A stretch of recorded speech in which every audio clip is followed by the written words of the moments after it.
Before we begin, if you like stories like this, please subscribe to my channel and share your thoughts in the comments. I want to hear your experiences and reflections.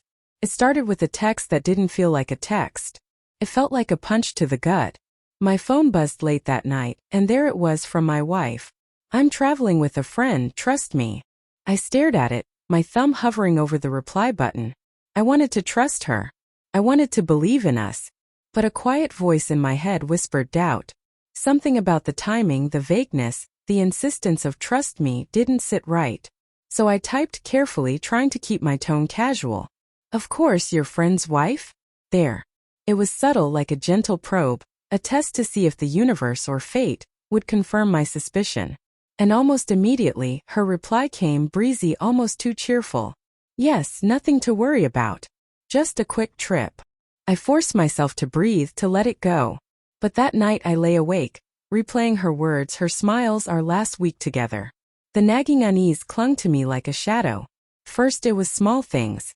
Missed calls, late replies, excuses that didn't quite add up. She said she was stuck in traffic, helping someone at the office, meeting a client. All believable, all ordinary.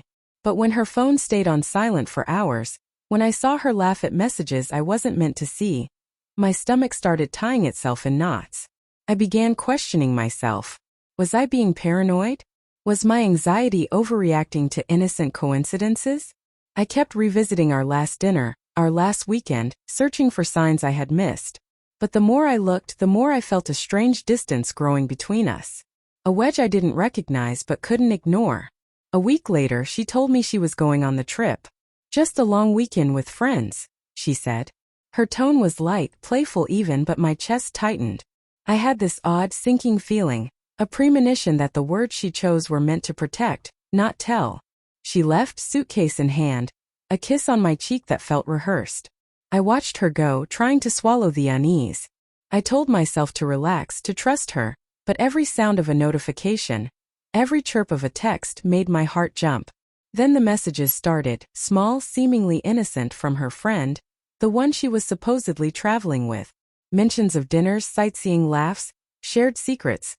Words that made me ache in ways I couldn't put into phrases. And then I saw it almost by accident one night. A message on her laptop from him, not just friendly but intimate. Familiar jokes, teasing, words you only whisper when no one else is listening. My stomach dropped. I felt sick, dizzy, betrayed. The world shifted under my feet. Every memory we'd shared, the late-night talks, the Sunday mornings, even her laughter in the kitchen, suddenly felt tainted, like it had been staged. My mind raced with questions I didn't want answers to, and yet I couldn't stop myself from asking them. When she returned, she was the same woman I knew, yet unrecognizable.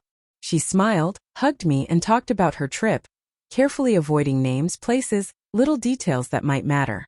My heart wanted to forgive, to slide back into our old rhythm. But the evidence, the messages, the hidden words, they screamed at me, louder than any voice in the room. I waited one evening for her to fall asleep, and then I confronted her. Was it really just a trip with a friend? My voice trembled, barely above a whisper. She looked at me, eyes wide, guilty, caught between shame and explanation.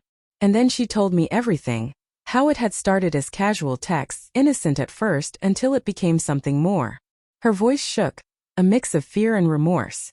She didn't try to excuse it, not fully, but she tried to explain the emptiness she'd felt, the thrill she hadn't thought she'd chase.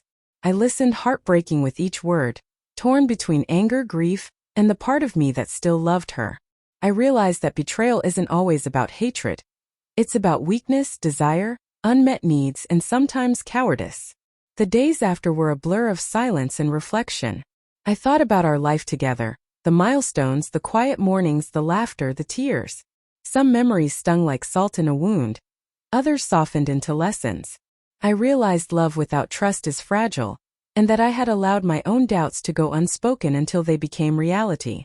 We didn't shout. We didn't rage. We simply existed in the aftermath, learning to navigate the wreckage. And in that quiet, painful space I discovered something essential. My worth doesn't come from her fidelity, her attention, or her love. Comes from within. Eventually we separated, not out of hatred but necessity. I needed space to heal, to reclaim my identity, to rebuild trust in myself. She needed space to understand the gravity of her choices. And in that parting there was sorrow, yes, but also clarity. I learned that betrayal doesn't have to define the rest of your life. It can teach you resilience, self-respect, and the importance of boundaries. I walked away from her, but I walked toward myself, stronger, wiser, and aware that my value isn't dictated by anyone else's decisions.